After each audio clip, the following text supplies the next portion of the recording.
नमस्कार साथियों, स्वागत है आपका आज की इस वीडियो में।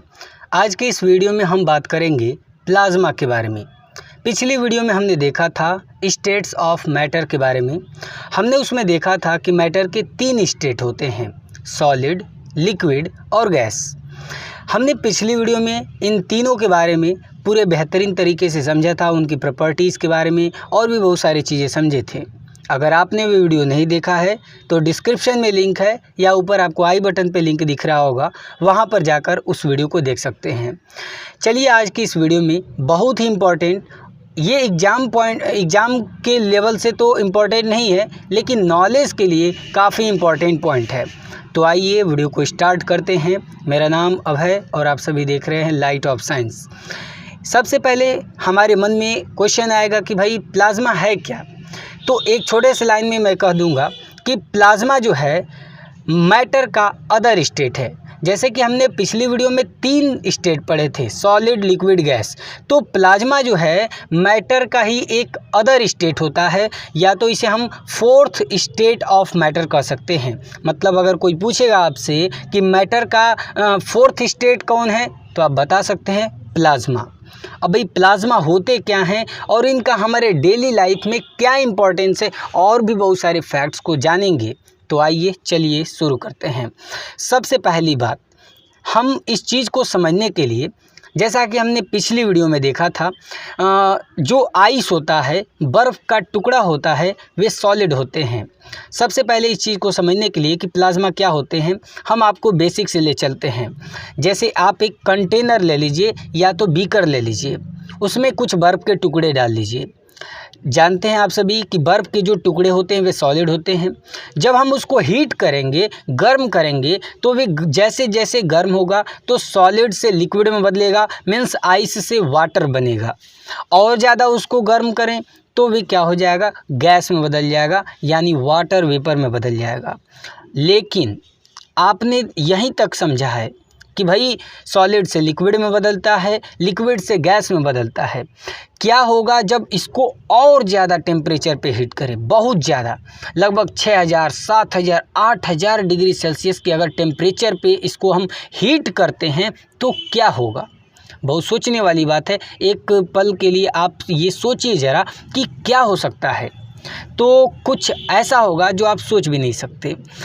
होगा क्या कि आप सभी जानते हैं कि गैस वाले में जो वाटर वेपर्स होंगे, वाटर के जो पार्टिकल्स होंगे वे गैस के रूप में होंगे। तो इसमें भी क्या होगा कि जो वाटर के पार्टिकल्स होते हैं ना, वे आयोनाइज हो जाते हैं। मतलब ये हुआ कि जब हम वाटर को, या तो जो भी चीज़ें हैं, अगर हम उसको मान लीजिए कि 6000 से 7000, 8000, 9000 इतना अगर टेम्परेचर पे उसको हीट करें तो जो उसके पार्टिकल्स होंगे वे आयोनाइज हो जाएंगे। तो अगर हम मान लीजिए कि गैस को और ज़्यादा हीट करते चले गए तो वे क्या हो जाएगा, आयोनाइज हो जाएगा। आयोनाइज होने में क्या होगा, जैसा कि आप फिगर के माध्यम से समझ सकते हैं, जब आयोनाइज होगा तो जो वाटर के पार्टिकल्स होंगे ये कुछ निगेटिवली चार्ज्ड हो जाएंगे और कुछ पॉजिटिवली चार्ज हो जाएंगे। और आप सभी जानते हैं कि जो निगेटिव चार्ज होते हैं वे किस पे होता है, इलेक्ट्रॉन पे। इसका मतलब ये निगेटिव वाले इलेक्ट्रॉन कहलाएंगे, और पॉजिटिव चार्ज को हम कैटायन बोलते हैं। तो ये हो गया आपका कैटायन। तो अगर यहाँ पे आप ध्यान से देखें तो पूरा जो गैस था, जब हमने उसको 6000 से लेकर 8000, 9000 टेम्परेचर पे उसको हीट जब किए तो पूरा जो गैस था वे आयोनाइज हो गया। मतलब जो पार्टिकल्स थे वे आयोनाइज हो गए, और आयोनाइज होके इलेक्ट्रॉन और कैटायंस में टूट गए। और पूरा अगर आप ध्यान से देखें तो पूरा जो कंटेनर होगा वे निगेटिव चार्ज और पॉजिटिव चार्ज, यानी इलेक्ट्रॉन और कैटायंस का पूरा एक मिक्सचर बन जाता है। बस यही बात आपको समझनी थी, और इसी को कहते हैं प्लाज्मा। यानी अगर आपसे कोई पूछेगा कि भाई प्लाज्मा होता क्या है, तो आप सिंपली बता सकते हैं कि प्लाज्मा मिक्सचर होते हैं इलेक्ट्रॉन और कैटायंस का। Means plasma is the mixture of electron and cation. बात समझ में आ गई। ये हो गया तो भाई सिमिलर बात, मतलब ये एक सिंपल बात हो गई। एक और बात, जो प्लाज्मा है वे गैस की तरह ही होते हैं। जैसे आपने देखा कि बर्फ़ को हीट किए तो वाटर बना, वाटर को हीट किए तो वाटर वेपर बना, और वाटर वेपर को बहुत ज़्यादा टेम्परेचर पे हीट कर दिए तो वे बन गया क्या, प्लाज्मा। प्लाज्मा में इलेक्ट्रॉन और कैटायंस का मिक्सचर होता है, और सेम जैसा कि गैस होते हैं ना, उसी तरह प्लाज्मा भी होते हैं। तो फर्स्ट पॉइंट आपको ये नोट कर लेना है कि प्लाज्मा जो है वे गैस की तरह ही होते हैं, और प्लाज्मा के जो पार्टिकल्स होते हैं ना, या तो प्लाज्मा किससे बनते हैं, तो प्लाज्मा फ्री इलेक्ट्रॉन्स और कैटायंस से बनते हैं, या तो सिंपल आयंस से बनते हैं। क्लियर हो गया। दूसरी बात, अगर ये कंटेनर में ना हो, जैसे आप सभी गैस की प्रॉपर्टी पढ़े हैं कि गैस जो होते हैं ना ही इनका डिफिनिट वॉल्यूम होता है, ना ही डिफिनिट शेप साइज होता है, सेम ऐसे प्लाज्मा भी होते हैं। प्लाज्मा का ना ही कोई डिफिनिट शेप होता है, साइज होता है, ना ही वॉल्यूम होता है। बात समझ में आ गई। कब तक, जब तक कि किसी कंटेनर में उसको रखा नहीं जाता है। अगर कंटेनर में वे पूरी तरह क्लोज्ड नहीं है तो उसका शेप साइज वॉल्यूम ये सब फिक्स नहीं रहेगा। उम्मीद करता हूँ आपको ये बातें समझ में आ गई होंगी।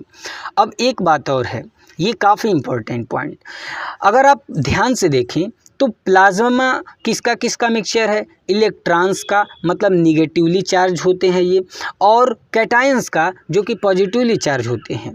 तो निगेटिव चार्ज है, पॉजिटिव चार्ज है, तो आप सभी जानते हैं कि प्लस माइनस ख़त्म, मतलब न्यूट्रल होते हैं। तो भाई यस, प्लाज्मा न्यूट्रल होते हैं, इलेक्ट्रिकली न्यूट्रल मीडियम होते हैं, लेकिन ये इलेक्ट्रिसिटी कंडक्ट करते हैं। ऐसा क्यों होता है, क्योंकि जो पॉजिटिव और निगेटिव चार्ज होते हैं ये अलग अलग होते हैं। इन चीज़ों को अभी पूरा और डिटेल के साथ समझेंगे। दूसरी सबसे बड़ी बात, आपके मन में क्वेश्चन आ रहा है भाई कि आयोनाइज कैसे हो जाते हैं। जब हम 6000 7000 डिग्री सेल्सियस पे अगर हम इसको हीट करते हैं तो कैसे ये आयोनाइज हो जाते हैं। आयोनाइज होने से मतलब कैसे हो जाते हैं आयोनाइज, तो इसको समझने के लिए आपको बोहर्स एटॉमिक मॉडल को समझना होगा। जैसा कि आप सभी अगर आप पढ़े होंगे तो ठीक है, नहीं पढ़े हैं तभी भी आपको ये बातें समझ में आएंगी। जैसा कि आपको हम एक स्क्रीन पे फिगर दिखा रहे हैं, और आप सभी ये जानते भी हैं कि जो एटम्स होते हैं उनके सेंटर में न्यूक्लियस होता है, और न्यूक्लियस में कौन कौन होते हैं, प्रोटॉन होता है और न्यूट्रॉन होता है, और इनके चारों तरफ ऑर्बिट्स होते हैं, सर्कुलर ऑर्बिट्स होते हैं, सेल्स होते हैं, और इसमें कौन चक्कर लगाता है, इलेक्ट्रॉन्स चक्कर लगाते हैं।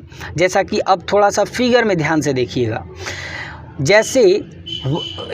जैसे वाटर वेपर था, गैस था, अब हमने इसको बहुत ज़्यादा टेम्परेचर पे गर्म किया तो होगा क्या कि वाटर के जो पार्टिकल्स होंगे ना वे कुछ ऐसे होंगे। तो इसमें जब बहुत ज़्यादा हीट करते हैं तो जो इलेक्ट्रॉन होता है ना वे क्या करता है, पहले मान लीजिए कि टेम्परेचर बढ़ाते चलें तो क्या होगा, देखिए पहले वाले सेल में जैसे मतलब न्यूक्लियस के पास वाला जो इलेक्ट्रॉन था अब वे कूद कर दूसरे वाले हाई एनर्जी ऑर्बिट में चला जाएगा, और ज़्यादा हीट देंगे तो फिर दूसरे वाले में चला जाएगा, मतलब आगे जाता रहेगा, ठीक है ना, मतलब हाई एनर्जी ऑर्बिट में वे आगे बढ़ता रहेगा। लेकिन एक समय ऐसा आएगा कि वे ऑर्बिट को ही छोड़कर चला जाएगा। जैसे कि आप इसको डेली लाइफ में भी ऐसे समझ सकते हैं, जैसे हम लोग जब छोटे थे तो अपने माता पिता के अंडर में रहते थे, बहुत ज़्यादा हम लोग पे रूल्स थे कि यहाँ नहीं जाना है, वे नहीं करना है, बहुत सारे रूल्स थे, तो हम लोग अपने माता पिता के पास ही रहते थे, कोई भी काम पूछ के किया करते थे।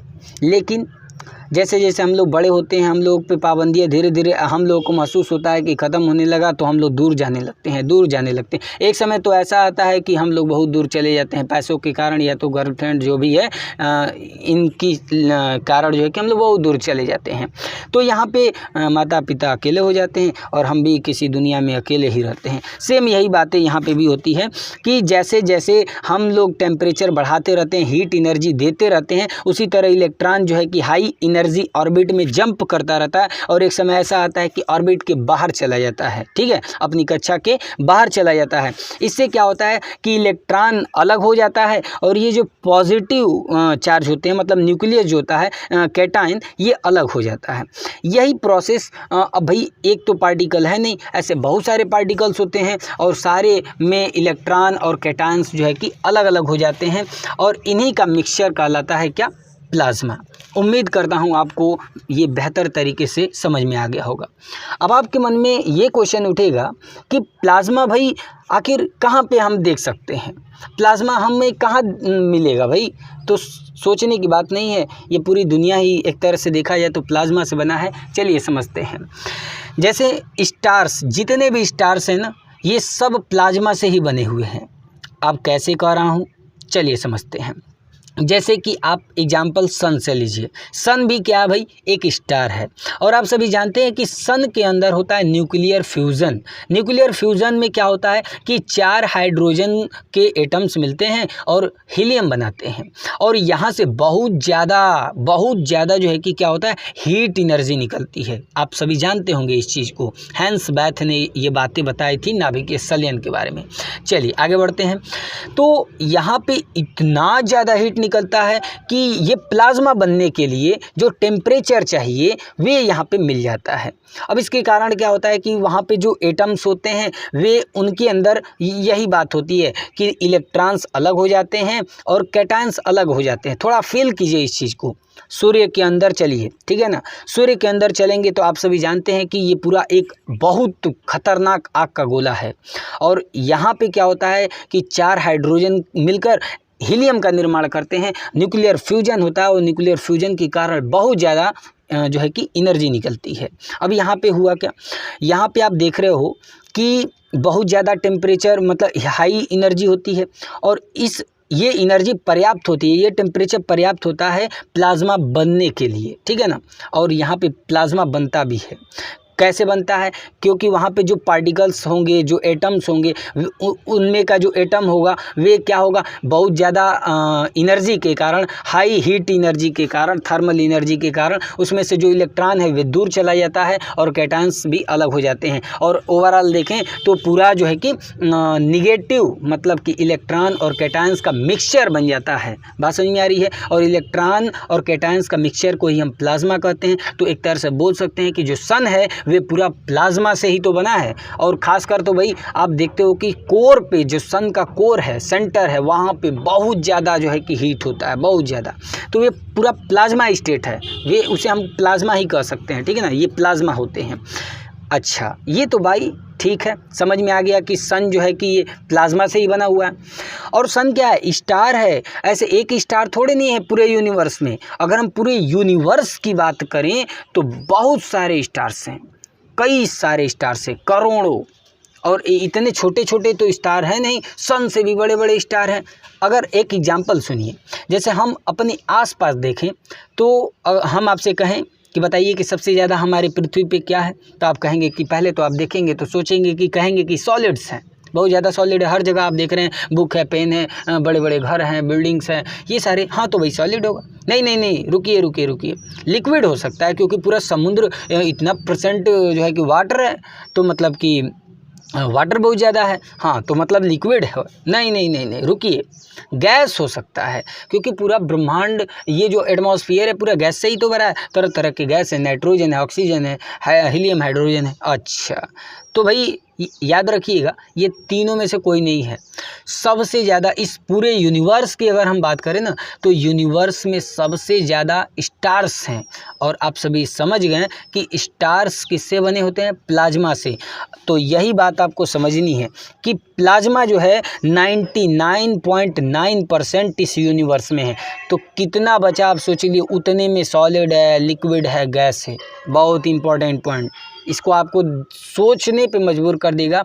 हम लोग सोचते हैं कि सॉलिड, बस सॉलिड ही है, लिक्विड ही है, गैस ही है। नहीं भैया, सबसे ज़्यादा इस पूरे यूनिवर्स पे प्लाज्मा है। बात समझ में आ गई? एक और एग्जांपल समझते हैं, ये बहुत इंटरेस्टिंग है। हम जब देखते हैं कि बारिश का दिन आता है तो बिजलियाँ कड़क उठती हैं, चमकती हैं। आखिर बिजली कैसे बनते हैं? इस चीज़ को समझने के लिए ये प्लाज्मा का ही कॉन्सेप्ट है। चलिए समझते हैं। सबसे पहले आप ये सब जानते हैं कि बादल छोटे मोटे तो होते नहीं हैं, बहुत बड़े होते हैं, कई टन के होते हैं, बहुत बड़े बड़े होते हैं।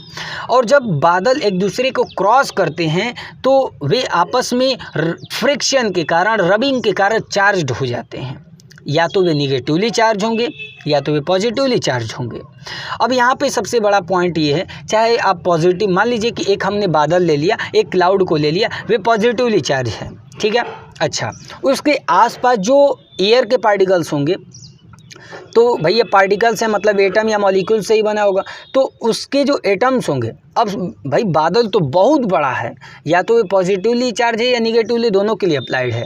तो भाई मान लीजिए कि ये पॉजिटिवली चार्ज हमने बादल ले लिया है, तो इसके चारों तरफ जो एयर के पार्टिकल्स होंगे, जो एटम्स होंगे, उसमें क्या होगा, अब इतना ज़्यादा टेम्परेचर है, तो इसके कारण क्या होगा कि जो एयर के पार्टिकल्स होंगे मतलब उनके जो एटम्स होंगे, तो वे पॉजिटिव वाला क्या करेगा, एटम्स के निगेटिव वाले मतलब इलेक्ट्रॉन्स को खींच लेगा अपनी तरफ, क्योंकि आप सभी जानते हैं कि जो अपोजिट चार्ज होते हैं वे एक दूसरे को अट्रैक्ट करते हैं और लाइक चार्जेस को रिपल करते हैं। तो पॉजिटिव को तो रिपल करेगा, दूर भेज देगा, और निगेटिव वाले को अपनी तरफ अट्रैक्ट कर लेगा। अब इसके कारण क्या होता है कि यहाँ पे जो इलेक्ट्रॉन माने निगेटिव चार्ज और पॉजिटिव मीन्स कैटायंस अलग अलग हो जाते हैं। अब एक तो पार्टिकल है नहीं, ऐसे बहुत सारे पार्टिकल्स होते हैं। अब इसके कारण क्या होता है कि बीच में एक पूरा प्लाज्मा का चैन बन जाता है। तो प्लाज्मा बनता है मतलब यहाँ पे क्या होता है कि ह्यूज अमाउंट में बहुत ज़्यादा, ठीक है ना, बहुत ज़्यादा इलेक्ट्रॉन और कैटायंस का एक पूरा मिक्सचर बन जाता है, एक पूरा प्लाज्मा का चैनल बन जाता है, और इसी कारण जो है कि लाइटनिंग होती है। या तो हम ऐसे भी कह सकते हैं कि लाइटनिंग जो है ना, प्लाज्मा का ही एक रूप है। जैसे जब बिजली चमकती है तो वे क्या होता है, वे प्लाज्मा ही होता है, वे प्लाज्मा स्टेट है, ठीक है ना, बात समझ में आ गई। वे क्यों ना ही कोई सॉलिड है, लिक्विड है, गैस नहीं है, वे प्लाज्मा स्टेट ही होता है। तो बिजली चमकने के पीछे ये लॉजिक है, ठीक है। उम्मीद करता हूँ आपको ये बातें समझ में आ गई होंगी। याद रखिएगा कि जो क्लाउड्स होते हैं पार्शियली आयोनाइज्ड प्लाज्मा होते हैं, और सन जो होता है फुल्ली आयोनाइज्ड प्लाज्मा होते हैं। इसके बारे में कि ये क्लाउड्स पार्शियली आयोनाइज्ड प्लाज्मा क्यों होते हैं, सन फुल्ली आयोनाइज्ड प्लाज्मा क्यों होते हैं, ये सारी बातें वैसे आपको बीएससी लेवल्स में पढ़नी है। हमने जितना सोचा कि आपको अच्छे तरीके से समझ में आ जाए, वैसे बहुत ज़्यादा है, ये एडवांस लेवल का है, लेकिन आपको हमने समझाने का प्रयास किया। उम्मीद करता हूँ आपको ये चीज़ें समझ में आ रही होंगी। और भी बहुत सारे इसके एग्जाम्पल हैं, जैसे आप देखते हैं जैसे आप शहरों में जाएँ, बड़े बड़े शहरों में तो जो मॉल्स होते हैं वहाँ पे आपको एक फिगर भी दिखा रहे हैं, तो ऐसा कुछ आपको देखने को मिलता है। तरह तरह की लाइट्स लगी होते हैं, ठीक है ना, कई तरह के डिज़ाइन होते हैं, ठीक है, जैसा कि आप फिगर में देख सकते हैं, ठीक है। तो इसमें फ्लोरोसेंट लाइट होते हैं, ठीक है ना, फ्लोरोसेंट लाइट होते हैं। अब इसमें होता क्या है, ये भी प्लाज्मा के प्रिंसिपल पे ही होते हैं, मतलब इसमें भी प्लाज्मा का ही प्रिंसिपल लगा होता है। इसमें क्या होता है, जैसे कि आपको हम ये डायग्राम दिखा रहे हैं, इस डायग्राम में आप समझ सकते हैं। इस डायग्राम में आप देखिए यहाँ पे दो इलेक्ट्रोड बनाए गए हैं, और ये बीच में जो है कि एक ग्लास ट्यूब है बोल सकते हैं, और इसके अंदर जो है कि गैस भर दी जाती है। अब जैसे ही इन दोनों इलेक्ट्रोड से इलेक्ट्रिक करंट पास कराते हैं तो बहुत ज़्यादा टेम्परेचर होता है अंदर, और इसके कारण जब बहुत ज़्यादा टेम्परेचर होता है तो जो इसमें गैस भरा जाता है वे क्या होते हैं, आयोनाइज हो जाते हैं, और आयोनाइज होने के कारण प्लाज्मा जो है कि बनता है। अब उसमें कौन सा गैस भरा है वे रंग बताएगा कि कौन सा होगा। जैसे मान लीजिए कि आपको देखते हैं कहीं पे आपको लाल लाल दिखाता है, रेड दिखाता है, कहीं पे येलो आपको दिखाई देगा, कहीं पे ब्लू दिखाई देता है, ठीक है ना, कहीं पे वाइट आपको रंग दिखाई देगा, जैसा कि आप स्क्रीन पे फिगर में भी देख सकते हैं। तो याद रखिएगा ये पॉइंट इंपॉर्टेंट है। अगर हाइड्रोजन उसमें भरा हुआ है फ्लोरोसेंट लाइट में तो रेड कलर का जलेगा, हाइड्रोजन भरा है तो रेड कलर का जलता है, ठीक है ना। अगर हीलियम भरा हुआ है तो उसमें येलो कलर का जलेगा, ठीक है। अगर मान लीजिए मरकरी है तो मरकरी अगर होगा, मरकरी अगर उसमें डाला गया है तो वो ब्लू कलर का जलता है, ठीक है। अगर नियॉन है तो ऑरेंज कलर का, अगर कार्बन डाइऑक्साइड है तो वाइट कलर का। उम्मीद करता हूँ आपको ये सारी बातें समझ में आ गई होंगी। तो इस वीडियो में हमने जाना प्लाज्मा के बारे में। अगली वीडियो इससे भी ज़्यादा इम्पोर्टेंट है, और अगली वीडियो में हम समझेंगे बोस आइंस्टीन कंडेंसेट के बारे में, जो काफ़ी इम्पोर्टेंट बस नॉलेज के लिए है। एग्ज़ाम में आपसे कोई क्वेश्चन नहीं पूछेगा इसमें से, या तो कभी कभार पूछेगा तो बहुत बेसिक सा क्वेश्चन पूछेगा। तो अगली वीडियो देखना ना भूलिए शाम 6 बजे। तो मिलते हैं नेक्स्ट वीडियो में, तब तक के लिए धन्यवाद। वीडियो को ज़रूर शेयर कीजिए, अगर आपको वीडियो पसंद आया तो लाइक ज़रूर कीजिए। अगली वीडियो मिलते हैं, धन्यवाद, Vande Mataram, okay, Tata, bye bye.